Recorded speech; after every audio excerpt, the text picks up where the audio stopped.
I never really knew my mom. She passed away when I was just 3, leaving behind only a collection of photographs and the faintest memories that sometimes feel more like dreams. My dad, James Parker, owned a small but successful business that often took him away on trips. He was a good man, just, sometimes too trusting, I guess. I remember the day Dad introduced me to Sarah. I was 4, and he told me she was going to be my new mom. She had long blonde hair and smiled a lot, at least when Dad was around. They got married pretty quickly, and within a year, I had a baby sister named Emma. "Rose, come meet your little sister," Dad had said, beaming with pride. I remember touching Emma's tiny fingers and thinking how cool it would be to have a sister to play with. If only I'd known then how things would turn out. My grandmother, Dad's mom, visited us often in those early days. She was this warm, energetic woman who always brought me cookies and told the best stories. But I started noticing the tension between her and Sarah pretty early on. "James, dear," Grandma would say, looking around our increasingly messy house, "perhaps Sarah could use some help with the housework? The dishes have been piling up." Sarah would grip her coffee mug tighter, that fake smile plastered on her face. "Oh, Mother, you know how busy I am with the baby. These things take time." Later, I'd overhear Sarah on the phone with her friends, that old witch. Can you believe her? Coming into my house and criticizing my housekeeping? She's absolutely crazy. The tension kept building until one day, when I was about 6, it all exploded. Grandma had come over unexpectedly and found Sarah lounging on the couch while I was trying to reach the sink to wash dishes. "This is unacceptable," Grandma had shouted. "She's just a child, Sarah. You can't make her do everything while you sit around all day." Sarah burst into tears, fake ones, I now know, and ran to Dad's office. "I can't take it anymore, James. Your mother, she's trying to destroy our family. She's always criticizing me, always making me feel worthless. You have to choose, James, your mother or your family." That was the last time I saw my grandmother for many years. Dad chose Sarah, just like she knew he would. He called Grandma and told her not to come around anymore. I remember seeing her walk down our driveway for the last time, her shoulders slumped in defeat. "Good riddance to that crazy old woman," Sarah had muttered under her breath, but loud enough for me to hear.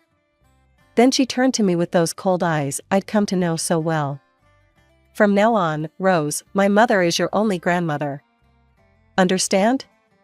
I nodded, fighting back tears. That was the day I learned an important lesson. In our house, Sarah's word was law, and anyone who challenged her would disappear from our lives.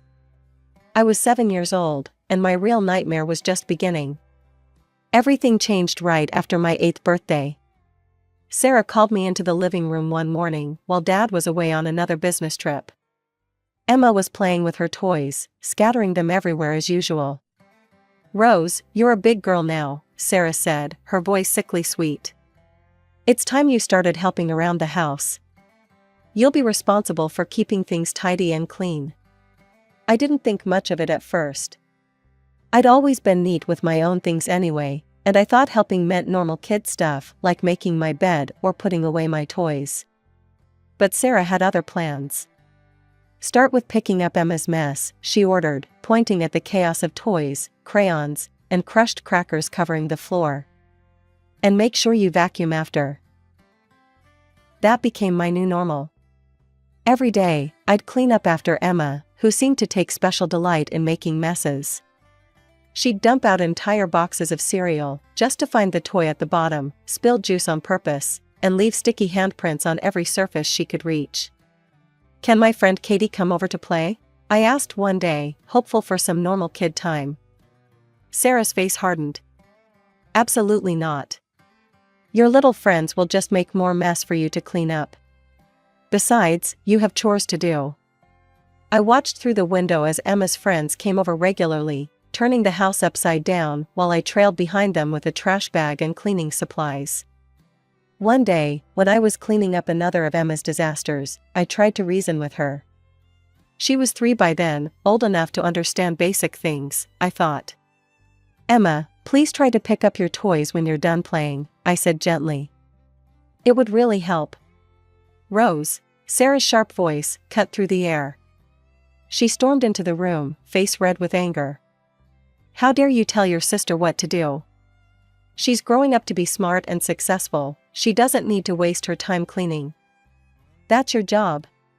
By the time I turned 9, I was basically running the household whenever Dad was away. Sarah would leave me alone for hours while she took Emma to play centers, parks, or her friends' houses. I was terrified of using the stove, I could barely reach the controls, but I was more scared of Sarah's anger if dinner wasn't ready. I'd drag a chair to the counter, trying to figure out how to make simple things like pasta or heat up soup, constantly afraid I'd burn myself or start a fire. Dad's homecomings were like watching a magic show. Sarah would transform into a completely different person the moment his key turned in the lock. The house would already be spotless, she'd spend the morning cleaning it herself for once, and she'd be in the kitchen cooking his favorite meals. Oh James, I'm just exhausted, she'd sigh, playing the role of the overwhelmed housewife perfectly. Taking care of 2 growing girls is such hard work. The house is so big, and there's so much to do.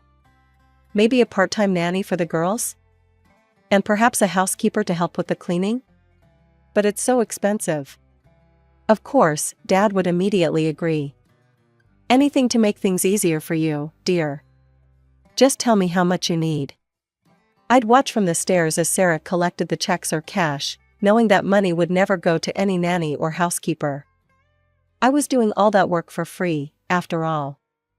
But I couldn't say anything. Sarah had made sure of that. You see how easily your father cut off contact with his own mother, she'd whispered to me one day when Dad was in the shower. I convinced him to do that. Just imagine what I could make him believe about you if you don't behave. That threat hung over me constantly. I'd seen how quickly Dad had turned against Grandma, would he do the same to me? I couldn't risk it. So I stayed quiet and did whatever Sarah demanded. While I scrubbed floors and did laundry, Sarah spent Dad's household help money on herself and Emma. She'd come home from the beauty salon with fresh highlights and manicured nails, shopping bags full of designer clothes for Emma dangling from her arms. Here, Rose, she'd toss me a bag from the clearance rack at the discount store. I got you some things too. They're not quite as nice as Emma's, but beggars can't be choosers, right? The worst was when she'd look at me with that curl of disgust in her lip, usually when I was doing something she considered beneath her, like scrubbing the toilets or mopping the kitchen floor. God, you look just like your grandmother right now, she'd sneer. That same stubborn, judgmental expression. No wonder she ended up alone, and no wonder you will too if you don't learn your place. Those words would echo in my head at night as I lay in bed, exhausted from another day of being Sarah's secret servant. I'd think about Grandma, wondering if she ever thought about me, wondering if she knew what was happening in our house. Sarah's mother, who insisted I call her Grandma Linda, lived just a few blocks away from us.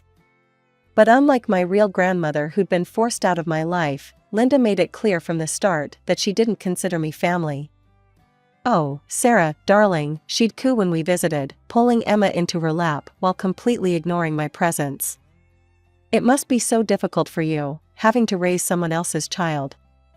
And spending all that money on her too. Sarah would put on her victim face, the same one she'd perfected for Dad. It is hard, Mom. Rose is becoming so difficult lately. So angry and disobedient. Sometimes I wonder if I'm doing the right thing, trying to raise her as my own. I'd sit quietly in the corner of Linda's living room, pretending to read a book while they talked about me as if I wasn't even there. Linda would shower Emma with gifts, new toys, pretty dresses, expensive dolls, while giving me disapproving glances. Linda would take Emma for special grandmother-granddaughter outings, to the zoo, to the movies, to the park, while I was left behind. Sarah would remind me to be grateful that Linda tolerated me at all. After all, she'd say with that cruel smile, "You're not really her granddaughter, are you? Just like I'm not really your mother." We're stuck with each other, unfortunately. As I approached my 12th birthday, Sarah's demands increased exponentially. The cleaning schedule became more rigorous, the standards impossibly high. Every surface had to sparkle, every floor had to shine, every piece of laundry had to be perfectly folded, and heaven help me if I fell behind. "Look at these windows," she'd shriek, running her finger along the glass. "I can see streaks. Do it again. And don't forget to dust the blinds this time." Or, "These bathroom tiles are still dirty. Get down on your hands and knees and scrub them properly. I want to see my reflection in them." The punishments for not meeting her standards were creative and cruel. She'd make me stay up late redoing tasks, knowing I had school the next day. She'd accidentally spill things right after I'd finished cleaning, forcing me to start over. She'd hide my phone or computer until the house met her impossible standards. But I never breathed a word of this to Dad. The threat of losing my chance at college loomed over everything.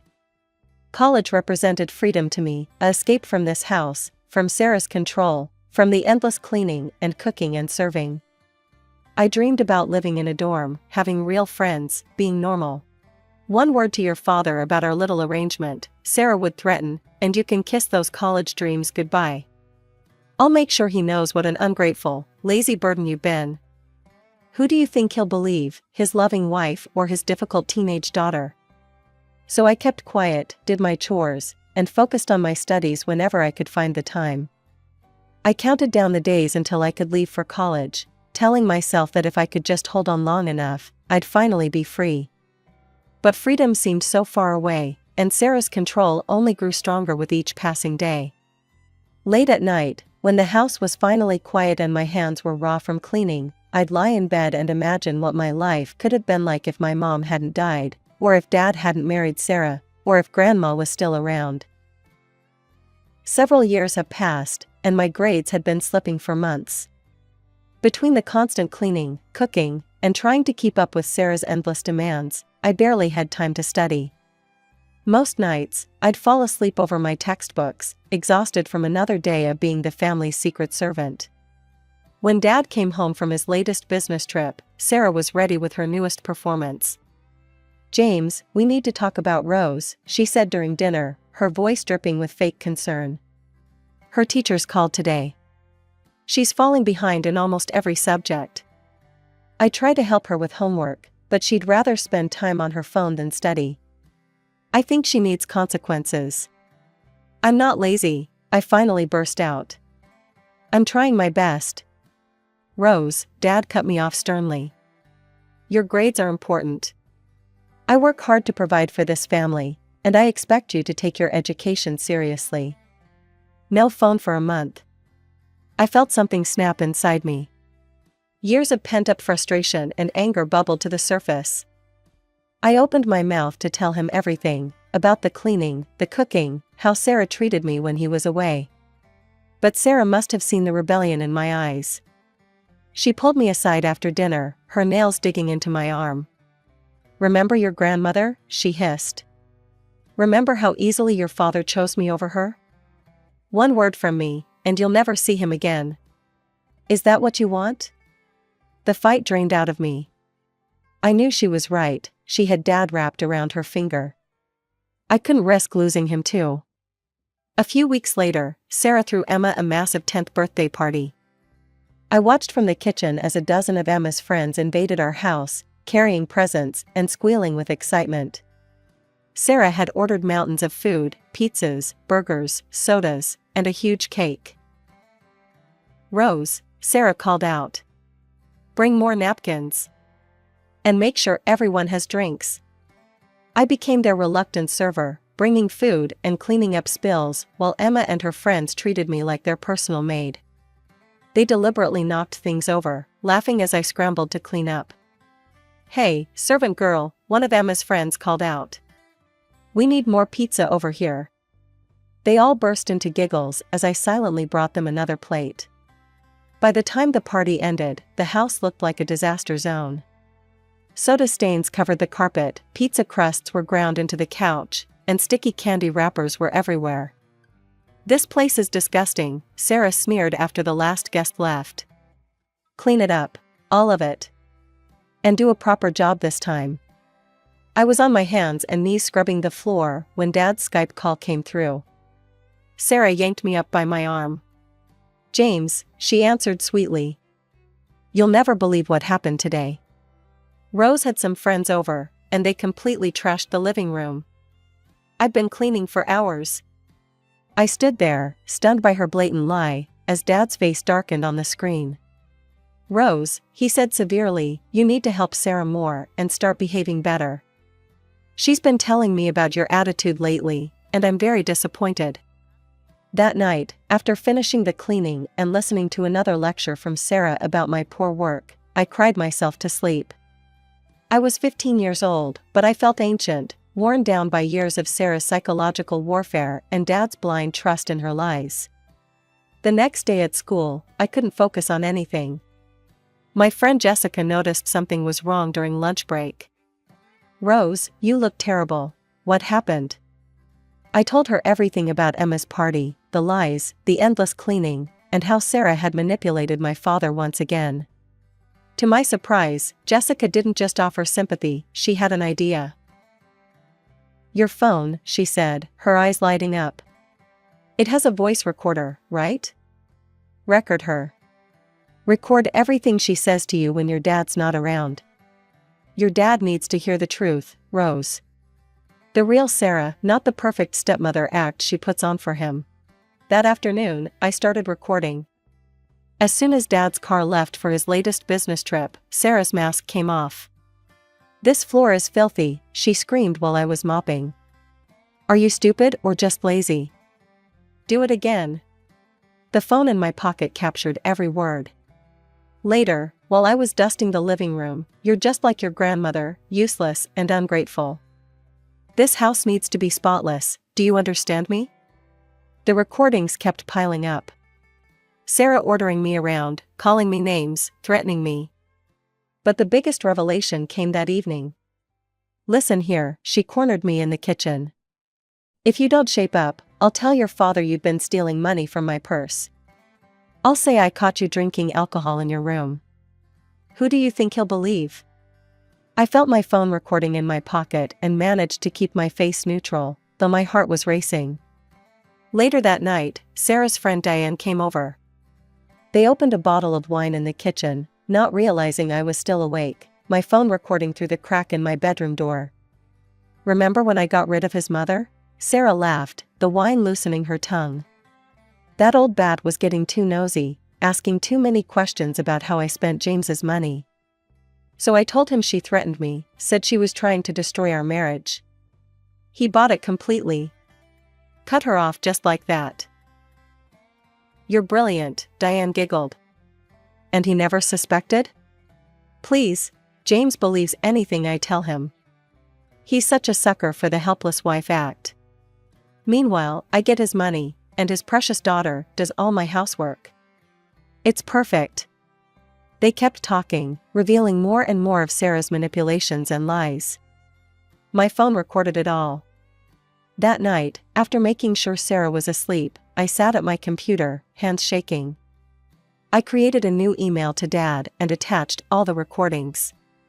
In the subject line, I wrote, "The truth about Sarah." The message was simple: "Dad, it's time you knew what your wife is really like when you're not around. Please listen to these recordings. All of them, Rose." 2 days after I sent the email, I was in the kitchen making dinner when I heard a car door slam. Looking through the window, I saw Dad's car in the driveway. He wasn't supposed to be home for another week. My heart started racing. The front door burst open with such force that the walls shook. Dad stormed in, his face a thundercloud of anger I'd never seen before. Sarah jumped up from the couch, dropping her magazine. "James," she stuttered, her face going pale. "What are you doing home?" "I know everything, Sarah." Dad's voice was deadly quiet. "Everything about how you've been treating my daughter."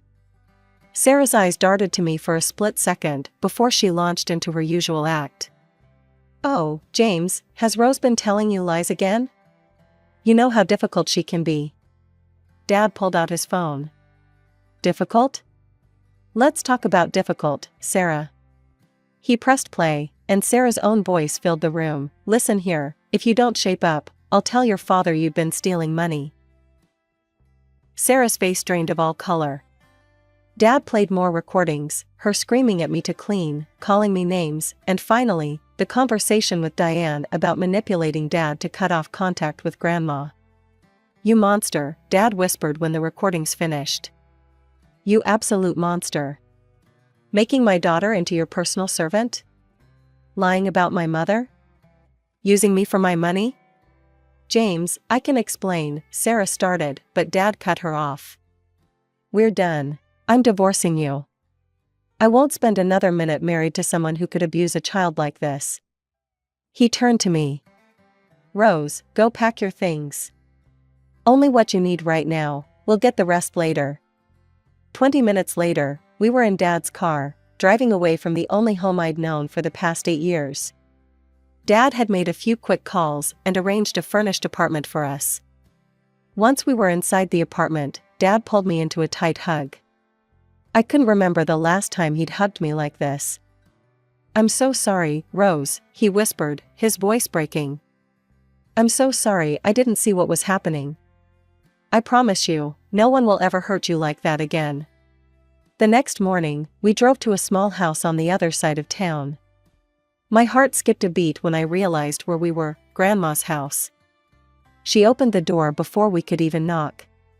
Despite not seeing her for years, I recognized her immediately, the same kind eyes, the same warm smile. Without a word, she pulled me into her arms. Dad broke down then, telling Grandma everything, the recordings, Sarah's abuse, the lies that had torn our family apart. Grandma listened, nodding sadly. "I knew something was wrong," she said. "Sarah never worked, just spent your money like water. When I tried to talk to her about it, she told me you were her money bag and she'd spend whatever she wanted. Then she threatened to turn you against me and keep you from seeing your grandchildren. And she did exactly that." I watched Dad's face crumple with shame as he realized how completely Sarah had manipulated him. But Grandma just took his hand and squeezed it, showing that same forgiveness and love I remembered from my childhood. The divorce proceedings stretched on for several months. Sarah fought tooth and nail for everything she could get, but in the end, the judge ordered an even split of all assets. Dad let her keep the old house, neither of us wanted to live there anymore, too many bad memories, and he used his half to buy us a beautiful new home closer to Grandma. Emma chose to stay with Sarah, which hurt Dad deeply, but didn't surprise me. Sarah had spent years molding Emma into her mini-me, poisoning her against Dad, just as she'd tried to do with me. When Dad attempted to maintain a relationship with Emma, she blocked his number. "She's just like her mother now," I overheard him telling Grandma one day, his voice heavy with regret. But while we lost Emma, our own little family grew stronger. Dad started working mostly from home, cutting back on business trips. He hired a real housekeeper this time, a kind woman named Maria, who taught me that cleaning could actually be peaceful when it wasn't forced on you. The therapy sessions were Dad's idea. "You've been through trauma, Rose," he said one morning over breakfast. "We both have. And we need help processing it." Dr. Anderson, my therapist, helped me understand that none of what happened was my fault. In our joint sessions, Dad would often break down crying. "I should have protected you," he'd say. "I should have seen what was happening." But I didn't blame him anymore. Sarah had been manipulating him just as much as she'd been abusing me. She was an expert at playing the victim while making others suffer. Grandma became a regular part of our lives again, coming over for Sunday dinners and helping me with college applications. My grades improved dramatically now that I actually had time to study. The dark circles under my eyes faded, and I started sleeping through the night without anxiety attacks. Sometimes I'd catch glimpses of Sarah and Emma around town. They'd turn away quickly, Sarah pulling Emma close as if to protect her from me. It was ironic, really. Sarah had spent years painting me as the villain in Emma's eyes, when she was the monster all along. But I didn't waste energy being angry anymore. Instead, I focused on my future. I'd been accepted to several colleges, including my dream school with a partial scholarship. Dad insisted on paying the rest, saying it was the least he could do. "You deserve every opportunity," he told me. "And I'm so proud of how strong you've been." Sitting here now in my bedroom, surrounded by college brochures and acceptance letters, I can hardly believe how much my life has changed in the past year. The scared, servile girl I used to be feels like a stranger. Now I know what real family love feels like, not the conditional, manipulative kind Sarah offered, but the genuine support and care I get from Dad and Grandma. Tomorrow we have another therapy session, and next week I need to make my final college decision. But for the first time in years, I'm not afraid of the future. I'm excited about it. The nightmare is over, and I'm finally free to be myself. Sarah tried to break me, but instead, she made me stronger. And while I'll never forget what happened in that house, I won't let it define me either.